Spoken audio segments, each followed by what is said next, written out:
Hello Mathieu, Et coucou coucou. Léa, Ça va? ça va et toi? Ça y est? Oui, ça va. Trop contente d'être en direct, en live avec toi.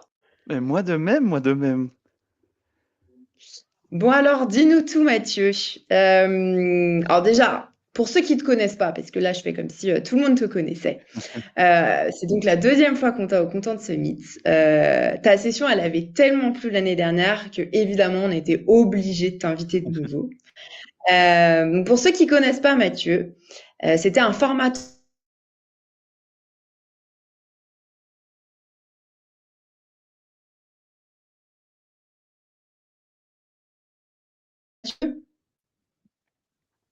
Voilà. Tu m'entends bien Léa? Oui, très bien. Cool, cool. Oui, bah oui, formateur, merci beaucoup de me réaccueillir pour cette deuxième fois. J'avais eu le plaisir, vraiment, c'était un plaisir de participer l'année dernière. Et puis, ben, le fait que tu m'aies rappelé, ben, je suis hyper content. En plus, je fais l'ouverture, donc c'est de monter en gamme pour moi, ça fait plaisir. Tu m'entends toujours bien? Ouais, très bien. Il y en a qui disent que ça bug un peu. Dites-nous, Ah, ça bug à quel niveau? Est-ce que ça rame? Ah, c'est revenu. c'est bon? Oh, gros Maintenant, c'est bug, bon? bizarre. Ok. Est-ce que Ah, c'est côté maintenant. Mathieu ou c'est côté Léa? C'est peut-être côté Mathieu? C'est bon, ça rame parfois. Bon, Ah, c'est bon. Trop bien. maintenant Vous vous nous m'entendez? recevez. Voilà, c'était la petite piqûre de Super, rappel. super. Bon, nickel. C'est peut-être Goldcast qui est pas habitué à avoir autant d'animations qui bug un peu. On va dire ça. Donc moi, franchement, Mathieu, je suis hyper contente de t'avoir et hyper admiratif de ce que tu as mis en place depuis 1 an et demi, 2 ans. Tu as une immense communauté. Bon, en vrai, c'est pas étonnant. Je me rappelle avoir entendu parler de toi hyper rapidement après la sortie de ChatGPT. Tu t'es vraiment emparé du sujet et aujourd'hui, tu es vraiment devenu la référence dans le domaine. Tu as même écrit un livre. Je vais vous le partager dans le chat si vous voulez. Hop, si vous voulez le voir. Oh là là, magnifique, Vous quelle avez transition petit placement, incroyable. discret. Et aussi, il me semble que tu es passé sur les plateaux télé, donc vraiment all over the place. On adore sur tous les fronts. Est-ce que j'ai oublié des choses, Mathieu, Non, te c'est concernant? parfait, merci beaucoup. C'est vrai que c'était l'occasion pour moi de faire le bilan, en fait, en 1 an de tout ce qui s'est passé. C'est vrai que ma vie a changé en 1 an, quoi, et c'était un vrai plaisir et surtout pour moi, en fait, ça m'a permis en 1 an, par rapport au moment où j'écris le livre et maintenant, j'ai pu accompagner beaucoup d'entreprises et donc du coup, j'ai beaucoup de cas concrets par rapport à l'année dernière, encore plus, et que je vais essayer de vous partager, ben, le plus possible avec ça, maintenant que vous m'entendez bien, que vous me voyez bien. Donc on est bon pour ça. Trop bien. Eh ben, écoute, la scène est à toi, Mathieu, quand tu Génial et veux. ben, du coup, je vais partager mes diapositives. Voilà, on est là. Est-ce que déjà que vous voyez les diapositives, tout va bien pour ça? De mon Parfait. côté, c'est OK. Dites-nous Ah dans le génial, chat. donc Oui, cool, très bien. merci. Donc là, parfait, bah, on peut commencer. Alors pour moi, un des messages importants que j'ai pour vous aujourd'hui avec l'IA, c'est de penser grand, mais de commencer petit. Et puis c'est vrai que depuis maintenant, bah, bientôt 2 ans que ChatGPT est arrivé, parmi toutes les entreprises que j'ai accompagnées, celles qui ont commencé petit, et par commencer petit, je veux dire, c'est déléguer des tâches, des petites tâches. Et pas se dire, ah ben tiens, ça va remplacer un métier entier, ça va remplacer le métier de rédactrice-rédacteur, ça va remplacer le métier spécialiste communication. Au contraire, en revanche, en faisant avec des petites tâches, on peut aller plus loin. Puis on verra en fait ces petites tâches à déléguer, c'est pas toujours évident à faire et surtout de comment bien les déléguer. Donc c'est vraiment ce qu'on va voir ensemble. Et puis ça c'est une slide de l'année dernière. Donc celles et ceux qui étaient déjà là, bah, vous l'avez déjà vu, mais ce n'est pas grave parce qu'elle est fondamentale. C'est de considérer ChatGPT comme un stagiaire. En fait, ce stagiaire, il a beaucoup de connaissances et en fait, il a un défaut. Alors, s'il y a des stagiaires qui nous regardent aujourd'hui, ne m'en veuillez pas, hein, vous aurez peut-être les oreilles qui sifflent, mais en fait, cette notion de stagiaire, elle a envie de vous plaire. ChatGPT a envie de vous plaire. Et en fait, il a tellement envie de vous plaire qu'il va pas hésiter à mentir pour vous plaire. Donc ça, c'est important d'en être conscient parce que cette notion de mensonge, alors ChatGPT ne fait pas exprès de vous mentir, mais là, ce qu'on appelle les hallucinations. Et en fait, les hallucinations, ça vient d'où? Ça vient en partie, en tout cas, de quelque chose d'assez simple. C'est en fait, qu'est-ce qui est le plus important pour ChatGPT? Est-ce que c'est vous rendre content, vous plaire ou être exact? Et en réalité, il aura plus tendance à vouloir vous rendre content ou contente, à vous plaire, plutôt que d'être exact. Puis je vais vous montrer un exemple assez concret avec ça. Voilà, les stagiaires n'ont pas de défaut, je regarde dans les commentaires. Non, moi ça me va très bien, j'ai été stagiaire longtemps, donc j'ai beaucoup de respect pour vous. Et pour moi, en fait, si je demande maintenant à ChatGPT de compléter cette phrase, c'est la capitale de la Suisse est. Alors là, je vous arrête déjà tout de suite. Si dans les commentaires vous mettez Genève, je pense que je vais arrêter le webinaire tout de suite parce que la capitale de la Suisse, c'est Berne. Et en fait, pour ChatGPT, c'est assez simple. Pourquoi? Parce que c'est bien cadré. Pour lui, il arrive à générer le mot. Donc ça, on est bien. Donc il a pu être exact et nous rendre content. En tout cas, moi, en tant que Suisse, ça m'a rendu content. Si maintenant, je fais quelque chose dans un cadre plus large, avec moins de contexte, si typiquement je lui demande de compléter la phrase, les Martiens aiment les bananes. Car si maintenant je vous posais la question, vous me direz, t'es gentil Mathieu, mais voilà, qu'est-ce que tu me racontes? Il n'y a pas de bananes sur Mars. Voilà, merci, je ne vais pas répondre à ta question. ChatGPT, si je lui pose cette question, de compléter cette phrase, vous vous souvenez, il va plutôt vouloir me rendre content plutôt que d'être exact. Et donc là, c'est la réponse, et la vraie réponse que j'ai obtenue de la part de ChatGPT, c'est les Martiens aiment les bananes car elles sont riches en potassium, ce qui leur donne l'énergie nécessaire pour leur longue exploration intergalactique. Et là, on arrive à ma phrase préférée. De plus, la forme ergonomique des bananes est idéale pour s'adapter à leurs mains qui sont différentes des nôtres, etc., etc. Donc en fait, ChatGPT a voulu me rendre content et je vous avoue, moi, ça me rend content de lire ça, ça me fait voyager, enfin, c'est top. Si maintenant je voulais écrire une nouvelle sur Mars, là, j'ai de la matière. Mais on voit que dans certains cas, en fait, il va halluciner, il va nous inventer des choses. Et ça, il faut aussi qu'on y pense, dans le milieu professionnel, des fois, il va être très exact, il va être très bien, et dans d'autres, il va partir en cacahuète, et il faut être conscient de ça pour la suite. Et puis, pour moi, j'avais une question pour vous. Quels sont, et c'est un sondage que Léa pourra mettre aussi dans le chat, c'est quels sont les types de tâches que vous déléguez le plus à ChatGPT ou à n'importe quel autre outil, on en verra aussi d'autres pendant la conférence. Quels sont les types de tâches que vous déléguez le plus à ChatGPT, à l'IA? Et en fait, moi, comme base, j'ai pris une étude de Harvard qui est vraiment hyper intéressante, qui a demandé à plein de professionnels quelles étaient en fait les tâches les plus déléguées à l'IA. Et puis, ils ont fait plusieurs catégories, ils en ont fait 5. La première, c'est les tâches administratives. Et la seconde, création. Ensuite, éducation, loisirs et analyse. Et je vais vous montrer en fait pour chacune des catégories la totalité des choses qu'on peut faire avec ça. Puis comme ça, vous pourrez voter. Et je tiens à préciser, on a regardé avec Léa, vous pouvez voter sur plusieurs catégories. Donc si vous faites administratif, vous pouvez aussi faire création. C'est de voir aussi si on retrouve les mêmes chiffres, les mêmes proportions que Harvard. Et pour revenir aux tâches administratives, et vraiment n'hésitez pas à mettre aussi dans les commentaires, dans le chat, si il y a une tâche en particulier que vous aimez bien, déléguer, ça serait intéressant pour tout le monde. Celles qui reviennent le plus, c'est la traduction. Mathieu, je t'arrête Oui. juste une petite seconde. Bien sûr. On est toujours sur ton penser grand, commencer petit. Depuis le début. Alors, ce qu'on va faire. Ouais. Alors, tac. Alors, on va enlever diapo. On va aller. Et c'est bien parce que du coup, les gens, je vois que. Alors, tac, diapositive. Alors donc, ok, donc je vais partager en fait, voilà, tac, tac, tac. Et c'est bien, vous m'avez écouté jusqu'au bout. Maintenant, on arrive, le top des tâches IA. Merci beaucoup, Léa. On n'a pas trop loupé. Et ce qui est intéressant, c'est que je vois voilà, on parle de reformuler, traduction, donc c'est bien parce que c'est vraiment les tâches qui arrivent ici. Et ce qui est intéressant, donc je disais, voilà, administrative création, c'est la traduction. Donc je vois que c'était dans les commentaires. Merci beaucoup. Formule Excel, en fait, ça, je sais pas pour vous, mais moi, avant l'arrivée de ChatGPT, quand je demandais une formule Excel, je tombais toujours sur une vidéo YouTube de 2008, totalement obsolète, qui m'aidait pas du tout. Je pense que cette vidéo a des millions de vues. Mais en fait, ça, maintenant, avec l'arrivée de ChatGPT, puis si vous l'avez jamais essayé, vraiment essayez-le. C'est parfait pour trouver des formules Excel. Et des fois, ils trouvent pas, mais simplement que ça n'existe pas.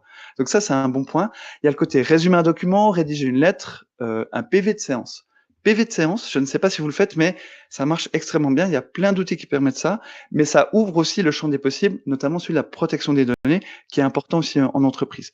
Création, le numéro 1 entre tous, c'était la génération d'idées. Et dans les métiers de la com, c'est pas à vous que je vais l'apprendre, trouver des idées, c'est pas toujours évident. Des fois, on n'a aucune inspiration. S'il y a une chose qui a été tuée par l'intelligence artificielle, c'est le syndrome de la page blanche. On n'a plus l'excuse de ne pas être inspiré. Pourquoi? Parce qu'on peut avoir 0 idée, ChatGPT nous en propose une. On peut avoir une seule idée, il peut nous en proposer 5. On peut avoir 5 idées, il nous en propose 5 autres. On peut avoir 10 idées, il nous fait une analyse critique de toutes nos idées. Donc vraiment ça, le côté génération d'idées, ça marche super bien. Je vois script de vidéo aussi, un très bon cas pratique, ça marche très bien pour ça. Dans la création, il y a aussi le côté éditer un texte. Donc voilà, on a une base, on demande un peu de l'améliorer, de reformuler, ça marche extrêmement bien. Brouillon d'email aussi, top.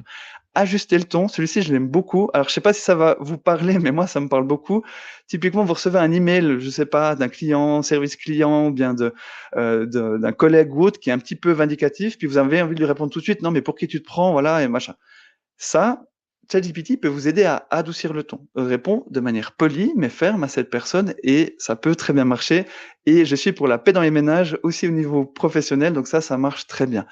L'éducation, c'est si un sujet que vous ne connaissez pas, que vous ne maîtrisez pas, il peut vous aider pour avoir les premières pistes avec ça et ça fonctionne très bien.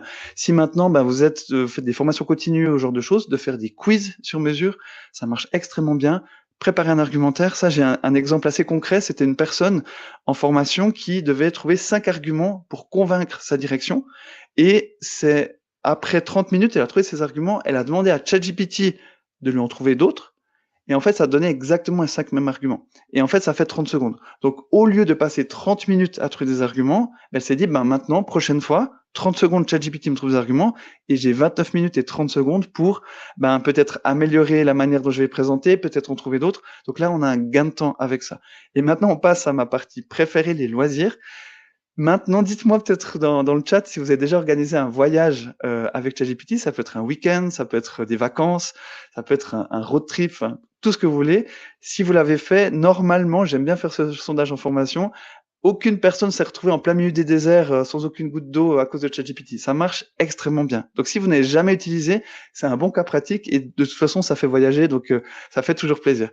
Recette de cuisine aussi, c'est vrai que ça pourrait être en numéro 3 pour loisir. Ça marche super bien. On peut lui demander de faire une liste des courses. On est au top. Et là, on arrive maintenant à ma tâche préférée entre toutes, celle histoire pour enfants. Et raconter une histoire pour les enfants, générer une histoire pour les enfants. Moi, je suis papa de 2 enfants qui ont 5 ans et 3 ans et tous les soirs, ils me demandent toujours d'avoir une histoire sur, il faut qu'il y ait une licorne, un astronaute, une grenouille, un chevalier, un pirate. Alors, il n'y a pas de livre qui existe là-dessus. Si vous connaissez une référence de ça, mettez-le dans le chat, comme ça je pourrais la voir. Je n'en ai pas. Et du coup, ce que je fais, je mets dans ChatGPT, il me génère l'histoire et je deviens le meilleur papa du monde grâce à ça. Et rien que pour ça, ça rembourse mon abonnement à ChatGPT payant juste pour ça. Donc aussi l'analyse, qui est là la 5e catégorie. Pour évaluer un document, on a des datas, des données. Alors, malheureusement, si c'est des grands sets de données, ça ne marche pas très bien pour le moment. Mais sur des petits sets pour des analyses, notamment des analyses résultats Google Analytics ou bien résultats que vous faites des campagnes réseaux sociaux et vous avez envie d'avoir des tendances, ça peut vous donner des premières pistes. Donc ça, c'est bien. Et on arrive, je vois que les voyages vous ont beaucoup parlé, on a beaucoup qui parlent de ça. Expliquer un concept, ça marche très bien. Maintenant, on va voir avec le sondage en même temps, avec ça, les résultats. Moi, ce que je vais vous donner, je vais partager. Voilà, on a les résultats. Puis moi, je vous donne maintenant les résultats de l'étude d'Harvard. Donc, je n'arrive pas à voir directement les résultats ici, mais c'est pas grave. Mais en tout cas, si vous avez accès aux résultats, vous pouvez voir qu'en fait, une grande partie, c'est l'administratif, c'est 38%. Et on voit création. Donc là, on le voit, dans les métiers de la communication, c'est quelque chose d'important. Donc, on a une plus grande valeur. Mais c'est vrai que dans la création, il va vous être super utile. Puis nous, ce qu'on va voir pour la suite de la conférence, c'est comment il peut vous aider pour la création. Et pour vous aider là-dedans, ce que je vous encourage, c'est de réfléchir où est votre charge mentale. Ça, c'est une participante qui m'avait parlé en formation et je trouve que c'est extrêmement juste. L'IA, elle doit réduire votre charge mentale au travail. En fait, que je parle charge mentale, c'est quand vous dites, tiens, ça, je le ferai, mais demain. Ou, pas le temps, je le ferai plus tard. Ou bien, mais j'ai jamais 2 heures pour faire ça. Et ça nous aide. On l'a vu, syndrome de la page blanche, mais ça peut être pour plein d'autres choses. Typiquement, je dois faire une publication réseaux sociaux, j'ai pas le temps, bien, je dois trouver des idées pour mes réseaux sociaux, ça ne marche pas. On va voir comment. Donc vraiment, dites-vous où est ma charge mentale, qu'est-ce qui est chronophage et qu'est-ce que je n'arrête pas de repousser. Puis on va voir comment l'IA peut nous aider avec ça. Puis je vais vous donner un premier exemple qui est celui de simple mais efficace de résumer un document. Typiquement, la Confédération suisse a fait si vous cherchez maintenant à vous faire une charte IA ou bien comment bien utiliser les outils IA, la Confédération a fait un document d'une dizaine de pages très bien fait, un peu à la manière un peu étatique, mais très bien utilisé. Vous allez vous dire super, oui, Mathieu m'en a parlé de ça, je vais le faire, mais demain pas le temps, tout ça, parce que j'ai une journée entière de Content Summit, donc je le ferai demain. je mettrai ma main à couper que vous n'allez pas le faire. Donc, ce qu'on va faire ensemble, on va résumer ce document pour voir les éléments clés qui pourraient vous être utiles. Et le prompt que je vous propose, c'est celui-ci. En fait, si vous avez déjà résumé un document, ben, vous savez qu'il est bon pour ça, mais si on donne 2-3 pistes en plus, il peut être encore meilleur. Ce qu'on lui dit là, l'action, c'est lis attentivement ce document et résume les 3 éléments clés. Là, ce que je vous propose, c'est au lieu de dire fais-moi un résumé, c'est bien, mais des fois, on ne sait pas exactement la taille. Dans ce cas-là, moi, je demande qu'il m'en donne 3.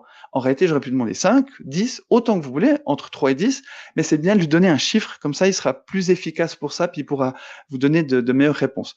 Ensuite, le format. Pour moi, le format, c'est là où on donne des contraintes, et dans ce cas-là, de dire réponds sous forme de tableau. Littéralement, de mettre juste cette phrase, ça a changé ma vie avec ChatGPT, parce que ça force ChatGPT à être plus concis, parce qu'on sait que des fois, bah, il aime bien s'écouter parler, et aussi, ça permet d'être plus lisible pour vous. Donc là, les 3 points, ils sont mieux catégorisés avec ça. Et puis, bah, notre stagiaire, il a quand même un avantage, au-delà du fait, des fois, il hallucine et il nous ment, c'est que, bah, il se plaint jamais.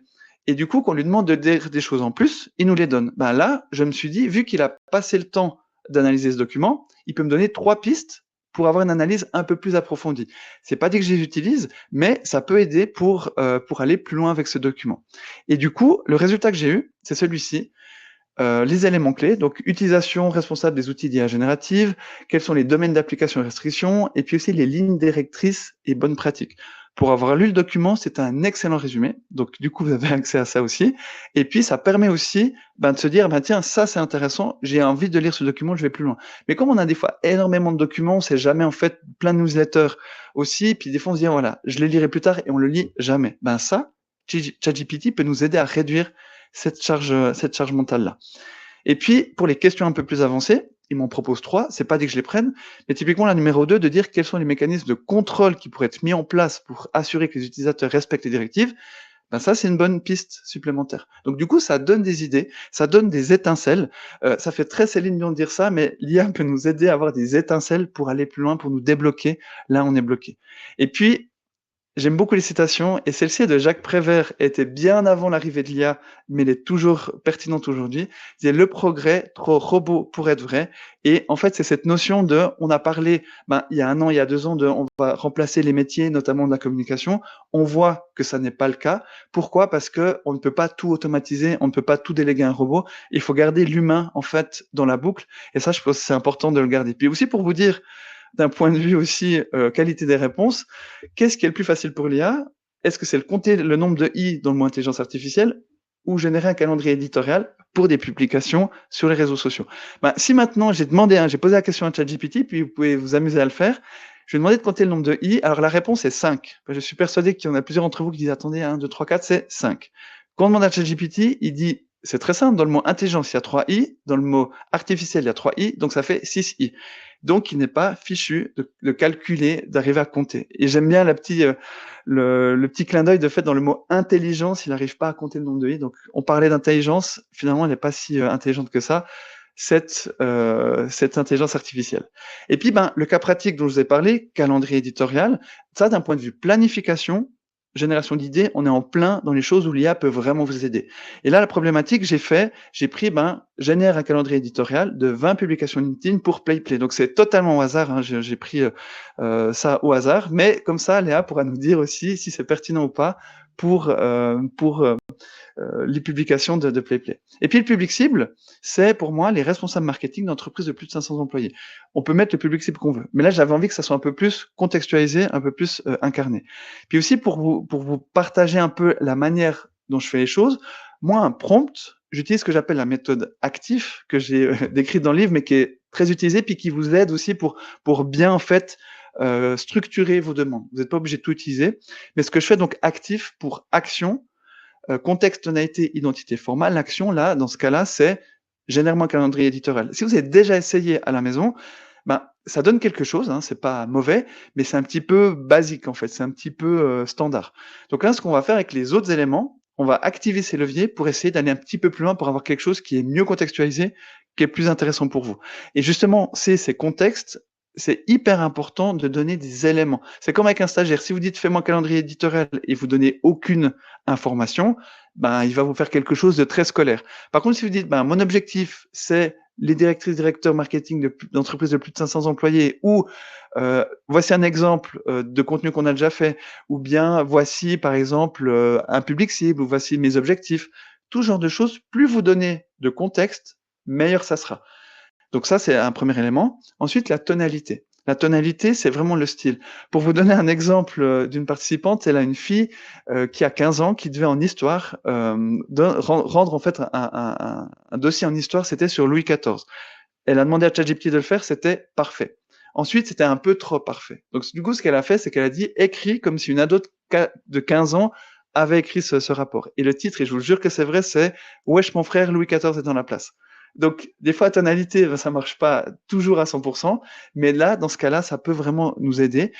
Une astuce que je vous donnerai après, c'est de dire sois naturel, va à l'essentiel. Des fois, c'est juste ce genre de choses, ça peut aider pour améliorer la qualité des réponses. L'identité, le rôle, c'est pas le plus évident, mais ça marche très bien. Si on donne un rôle à ChatGPT, il pourra mieux comprendre la teneur des éléments qu'il doit vous donner pour la réponse. Donc, donner un rôle, dans ce cas-là, c'est tu es un community manager ou un responsable com, ça permet d'avoir un truc qui est mieux contextualisé.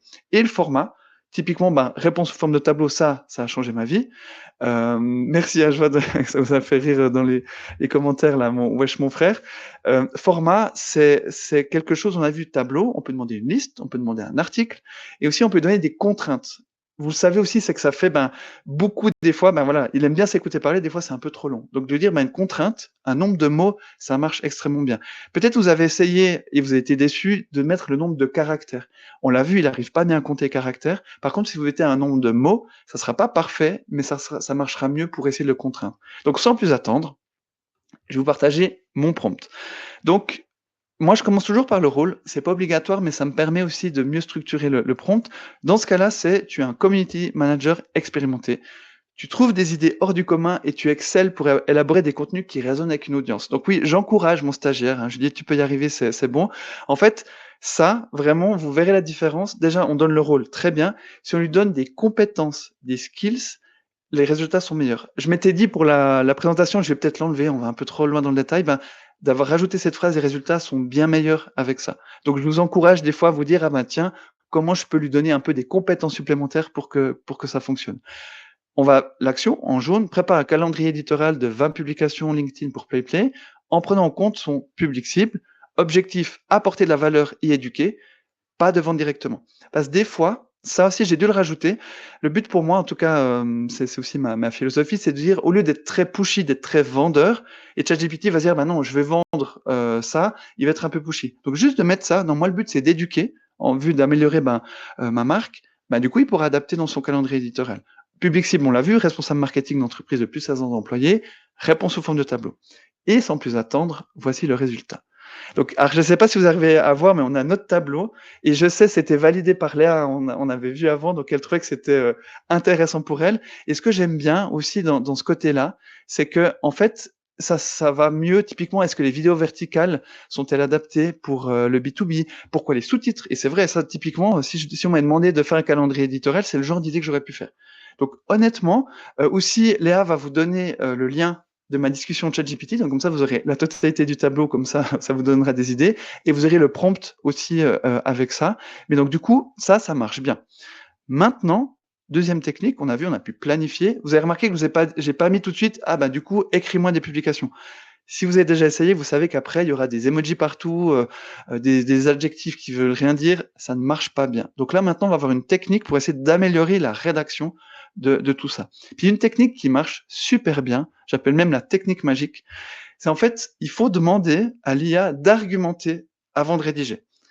Pourquoi? Parce qu'en fait, l'IA, elle génère mot par mot. D'accord? Elle est basée sur une base de connaissances.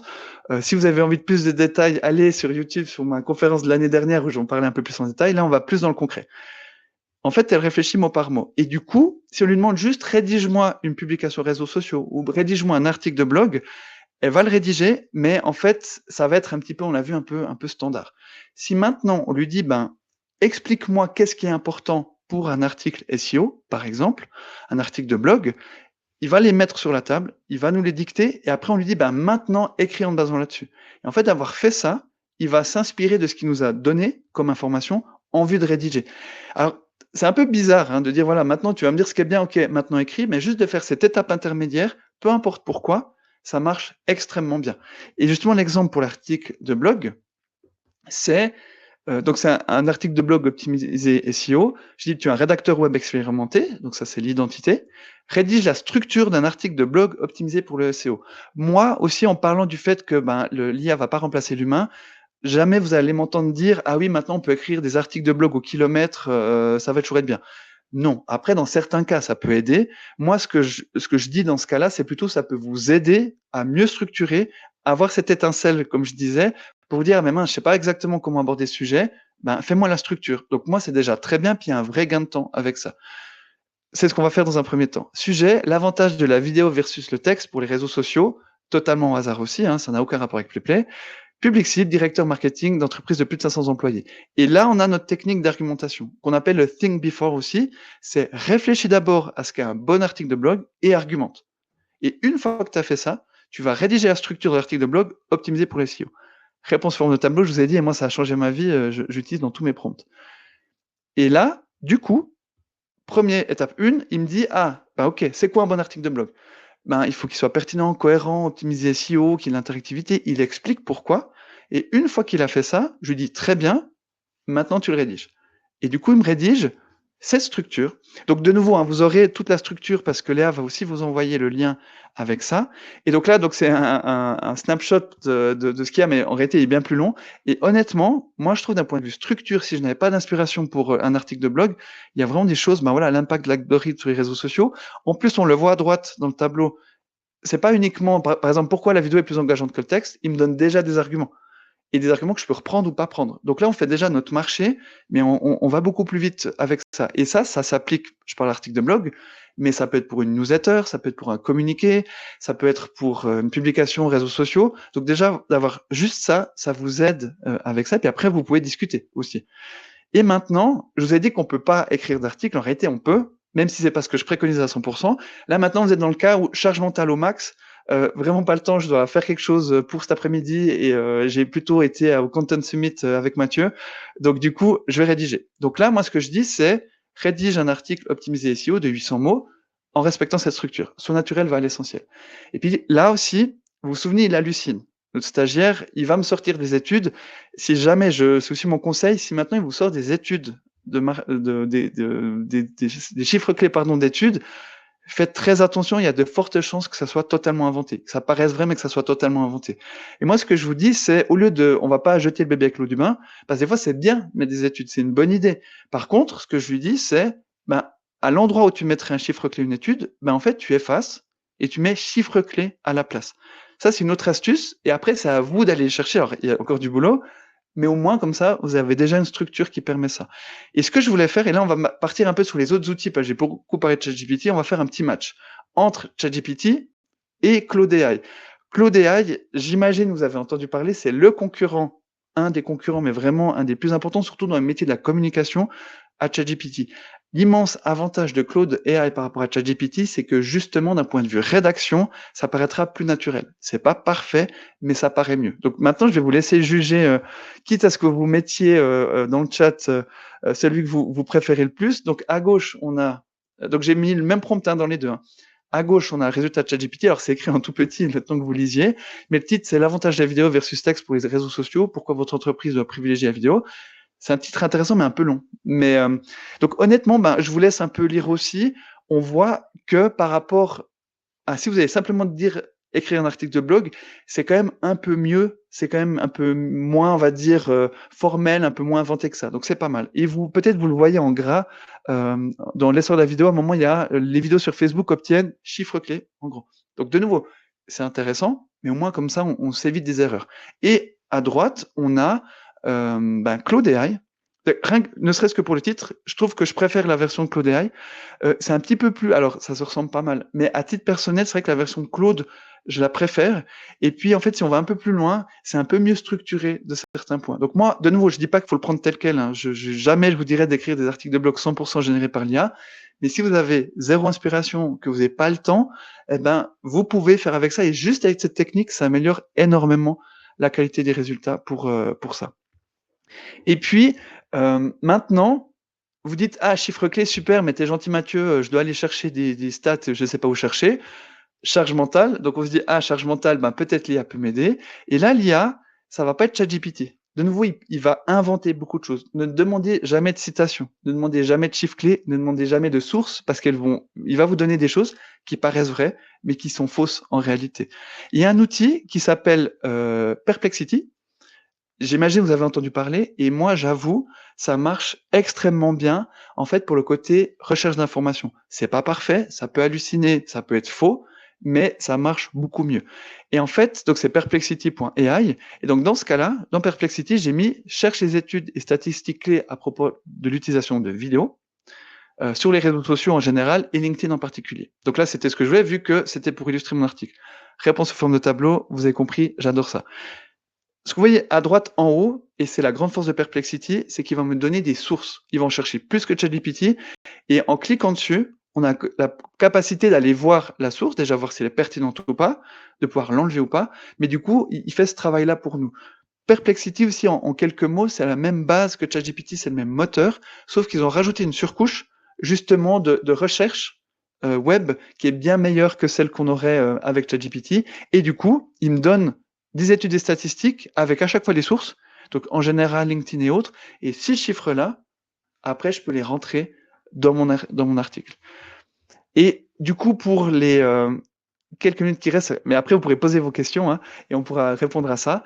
Une citation que j'adore, c'est ma dernière, mais je l'aime beaucoup celle-ci, c'est une auteure américaine d'origine polonaise qui dit que je veux que l'IA me fasse la vaisselle pour que je puisse faire mon art, pas que l'IA fasse mon art pour que je puisse faire la vaisselle. Et dans les métiers de la communication, c'est exactement ça. Il y a une part d'art, d'artisanat, et ça, l'IA, elle ne le fera jamais, elle pourra jamais bien le faire. Puis on le voit maintenant, ça fait 2 ans que ChatGPT est là, pour ces choses-là, elle n'arrive pas à faire. En revanche, pour la vaisselle de ce que vous devez faire, mettre en place une structure, trouver des idées, chercher des chiffres, là, ça peut vous aider, puis vous irez bien plus vite avec ça. Donc ça, c'est un peu ce qu'on a avec tout ça. Et puis, aussi, ben, du coup, j'arrive à la fin, puis après, vous pourrez poser vos questions. Du coup, si ça vous a intéressé, ben, vous pouvez prendre contact avec moi. C'est vrai, bon, vous l'avez vu, je suis suisse, donc mon site c'est du .ch, même si le .fr fonctionne très bien aussi, hein, donc ça, il n'y a pas de souci que ça soit pour le mail. Mon livre est disponible. On a passé la barre des 5000 ventes. Je pensais en vendre 500, on est à 5000, donc ça fait extrêmement plaisir. Et puis je peux vous dire déjà que je suis en train de regarder pour une seconde édition, voire pour un nouveau livre. Donc voilà, vous le savez, en primeur mondiale pour ça. Et puis si vous n'avez pas forcément envie de lire ou d'attendre le prochain bouquin, ben, il y a une formation gratuite qui rassemble un peu tout ce que j'ai dit là et d'autres choses aussi, qui est sur mon site, donc outilla.ch, et vous avez 45 minutes de vidéo gratuite. Ça vous permet aussi de vous inscrire à ma newsletter, et ben voilà, je partage plein de cas concrets, de cas d'usage qu'on a avec ça pour ça. Donc voilà pour ça, Léa. Je sais pas si j'ai essayé de garder un œil sur le chat, mais il y a tellement que c'est pas facile. Merci beaucoup. Je vois qu'il y a. Ça va vite, hein, le chat est très animé. T'as pas mal de questions en vrai, Mathieu. C'est trop bien qu'on ait gardé Cool. 10-12 minutes pour y répondre. Alors, il y a une question de Victor dans le chat qui demande si c'est toujours pertinent de faire écrire des articles de blog par l'IA, sachant que Google semble les repérer pour les blacklister. Oui. Est-ce que tu sais un peu si justement, en effet, Google blacklist l'IA et comment est-ce qu'on peut faire? Est-ce que c'est toujours pertinent finalement d'utiliser l'IA? Comment on peut un peu bypasser Ouais. Google? Ben, c'est une super question qui revient souvent et la réponse, ben, c'est celle de maintenant, mais moi ce que je vais essayer de donner, c'est une réponse un peu plus globale. Euh, alors Google, c'est vrai que j'en ai pas évoqué dans les concurrents, mais ils sont aussi très actifs dans l'IA. Hein. Ils ont fait Google Gemini, qui n'est pas très utilisé, mais ils sont en train d'essayer de l'intégrer dans beaucoup de choses. Donc ils ont un peu ce côté double casquette de oui, on veut faire la police, de on veut pas de contenu généré par l'IA, mais en même temps, nous, on a une IA, utilisez-la, il y a ce côté-là.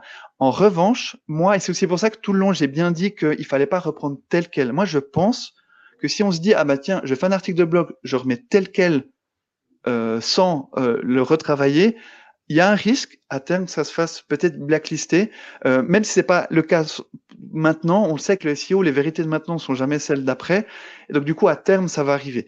En revanche, si vous avez votre structure, comme on a vu là, ou une base d'articles que vous retravaillez, c'est indétectable. Aussi en fait, ce qu'on arrive maintenant, et même ce que je vous ai montré avec Claude AI, honnêtement, de dire est-ce que c'est fait par une IA ou est-ce que c'est fait par un humain, c'est extrêmement complexe de le voir. Donc en fait, pour moi, c'est plutôt d'avoir quelque chose, faut pas s'interdire de l'utiliser, faut voir en quoi ça peut aider, mais il faut pas faire le raccourci total de devoir dire, ben voilà, ça me rédige tout, et surtout aussi les sites, et j'arrêterai là-dessus, mais les sites qui sont avec des blogs, avec des articles 100% générés par l'IA, ben justement, les gens se posent pas de questions, ils mettent 50 articles, on voit tout ça, c'est fait générer par l'IA, et de toute façon, même indépendamment du côté SEO, d'un point de vue qualité, je sais pas pour vous, mais moi, dès que je le sens que ça a été rédigé par l'IA, ça me donne même plus du tout envie de lire. Parce que je me dis, ben super, j'ai qu'à aller sur ChatGPT pour avoir la réponse. Ouais, Donc, c'est ça. il y a ça. Donc, comment on peut apporter sa patte, comment apporter son art à ça. Et une fois qu'on a fait ça, c'est indétectable. Et ça serait dommage de se priver d'utiliser comme ça. Et des fois, moi, ce que je fais quand même si après l'avoir retravaillé, par exemple, mon post, mon article, etc., j'ai peur de sonner un peu trop IA, je le passe dans un détecteur. Il y a plein de détecteurs sur Internet ça va te donner ton pourcentage. Je vais vous en mettre un dans le chat ici, par exemple. Ah bah voilà, exactement. Killbot. Et ça montre à combien de pourcents ça n'a pas été assez reformulé, à combien de pourcents il y a encore de l'IA dans ton post. Oui, C'est pas mal, c'est pas mal. Ça te permet de savoir quelle partie retravailler en priorité. exactement. Euh, Ensuite, on avait une question aussi de Chloé sur la confidentialité. Oui. Comment sur l'OpenAI, on peut y mettre des éléments qui peuvent être confidentiels Oui. sans qu'ils partent dans la nature, tu vois, qu'ils soient partagés Alors, sur... super question. Et je suis content que Chloé, tu l'aies évoqué parce que c'est vrai que je l'ai enlevé de la présentation en 30 minutes parce que pour aller à l'essentiel. Mais du coup, on peut en reparler. Alors, en fait, quand on parle protection des données, il y a différents niveaux. Le premier niveau, en fait, c'est qu'avec la version gratuite de ChatGPT, en fait, tout ce que vous mettez dans ChatGPT peut être utilisé comme données d'entraînement. Donc, les données d'entraînement, c'est ce qui permet en fait d'entraîner le modèle pour qu'il puisse donner des réponses avec ça. Ça, c'est quelque chose, ben, dans un sens, si c'est des choses qui sont anonymes ou, enfin, typiquement tout ce que j'ai mis là, on peut le mettre dans la version gratuite. Générer un article de blog, il n'y a rien de confidentiel. Maintenant, ça, ben, si maintenant c'est dans les données d'entraînement, potentiellement ça peut être réutilisé ailleurs. Donc, suivant dans quel domaine vous êtes, c'est problématique. Il y a aussi la notion de RGPD. Typiquement, il ne faut pas mettre le nom de personne dedans. Typiquement, c'est ben, je veux répondre à un email, ne mettez pas le nom indépendamment du fait que ça soit donné d'entraînement, il faut que la personne ait donné son accord. Alors, il n'y aura pas le GIGN qui va débarquer chez vous pour vous mettre en prison, mais quoique, en tout cas, ça m'est jamais arrivé. Mais du coup, c'est quand même, il faut faire attention avec ça d'un point de vue global, surtout au niveau de l'entreprise. Donc, il y a ce côté-là. Et puis, si jamais vous avez la possibilité avec la version gratuite, de désactiver le fait que ça soit donné d'entraînement. C'est pas très utilisé. Vous allez dans les paramètres. Et puis, en anglais, c'est ben, voilà, settings. Puis après, tu as Improve the model for everyone. Donc, vous mettez off. Donc ça, du coup, vous êtes plus rassuré avec ça. Ça ne veut pas dire qu'on peut mettre des noms de gens là-dedans. On reste dans le RGPD, mais au moins, c'est pas utilisé comme données d'entraînement. Et puis, il y a aussi ce côté, ben, suivant les différents niveaux, si c'est des choses confidentielles, il faut les anonymiser. Vraiment, ça, c'est important. Et typiquement, il y a un cas encore plus large. Alors, ça sera peut-être pas ton cas, Chloé, mais typiquement, s'il y a des choses qui sont vraiment secrètes. Typiquement, ensuite, j'accompagnais une entreprise qui a des choses qui étaient en train de discuter pour des brevets qui étaient en cours. Ben là, il fallait faire hyper attention. On ne mettait même pas dedans, en fait. Donc, il y a aussi ce côté-là de vraiment faire attention à ce qu'on met dedans. Mais une fois que c'est anonymisé, ben on peut aller avec pour ça. Mais là, on pourrait faire une conférence protection des données. J'ai encore 1 heure dessus, mais j'espère avoir pu répondre au moins à ça. Oui, non, mais c'est vrai que c'est un sujet important, surtout dans les grosses entreprises. C'est un vrai sujet. On a une autre question sur la pertinence de ChatGPT+. Qu'est-ce que tu en Ouais. penses? Est-ce que c'est vraiment la peine de souscrire à ça? Ouais. De nouveau, excellente question. Quand j'ai parlé de ChatGPT version gratuite, dans le payant, c'est ChatGPT+. Si jamais, ne vous dites pas, ah, je prends le payant, du coup, mes données ne seront pas utilisées comme des données d'entraînement, ça n'est pas le cas, c'est exactement la même chose. Le seul intérêt qu'on a avec ChatGPT+, actuellement, c'est que peut-être avec la gratuite, vous l'avez déjà expérimenté une fois ou l'autre, on arrive en fait à un plafond qui est de, ben voilà, maintenant, on peut plus utiliser le modèle, vous devez utiliser le modèle le moins performant. Donc en fait, pour le moment, un des seuls avantages d'utiliser le payant, c'est juste d'avoir, ben, pouvoir faire plus de requêtes. Parce qu'il y a de ça quelques mois, maintenant, enfin quelques semaines, mais 1 ou 2 mois, ChatGPT, en fait, ils ont OpenAI donc a changé de stratégie. En fait, c'est avant d'avoir le payant, donc il y a 1 an, comme vous voyez pour le Content Summit, il y a 1 an, le payant était plus performant. Maintenant, ils ont changé de stratégie. Leur nouveau modèle, il est disponible pour tout le monde. Alors que vous ayez le gratuit ou le payant, c'est la même puissance. Vous avez les mêmes fonctionnalités. La seule chose, c'est qu'elles sont limitées. Donc, l'intérêt, ça serait de se dire, ben voilà, maintenant, je vais passer au payant pour pouvoir plus utiliser.